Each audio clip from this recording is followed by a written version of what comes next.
Most of us will know what it's like to experience peer pressure, but when you go online, that can be magnified, sometimes for good, and sometimes we need to look at them with a bit more of a critical eye.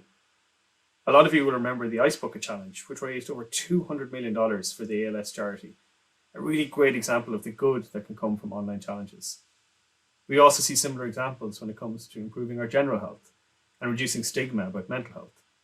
Unfortunately, we've also seen many examples of online challenges that are driven by fear and panic and can have very negative impacts on people.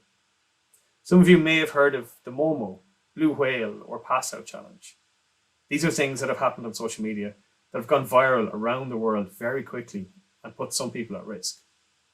On the surface, many of these appear to be some sort of social media game crossed with urban legend. Users, many of whom are young people, are presented with a set of challenges that get more difficult as each task is completed and the game progresses. These are not games and they're not innocent, but they play on the fear and apprehension of some children and many parents. This is what they're aiming to do, to cause a panic that will go viral.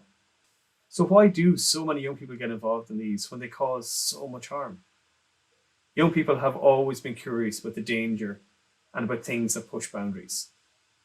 This gets much more magnified if all of their friends are talking about it, and the fear of missing out becomes very real and something they fear more than the risks they might expose themselves to online. The desire to fit in, be accepted, and be part of a viral event and conversation can sometimes override that instinct to keep yourself safe. As always, parents should keep a watchful eye on how their children are and if there's any noticeable changes such as sleeping loss or social isolation.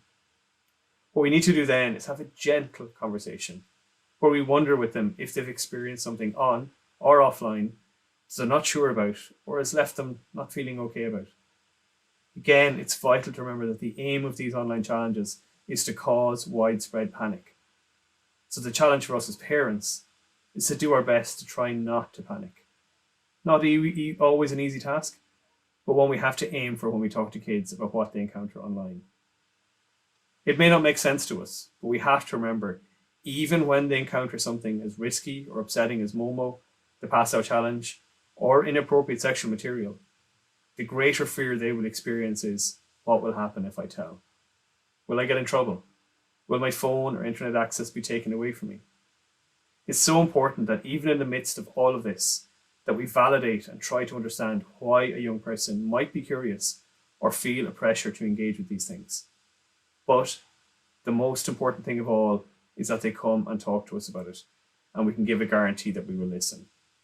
These type of challenges and moral panics are going to keep coming, and each time they pass, it's a valuable opportunity to reflect on the last one, about what we learned from them, and what to do or look out for when the next one arises.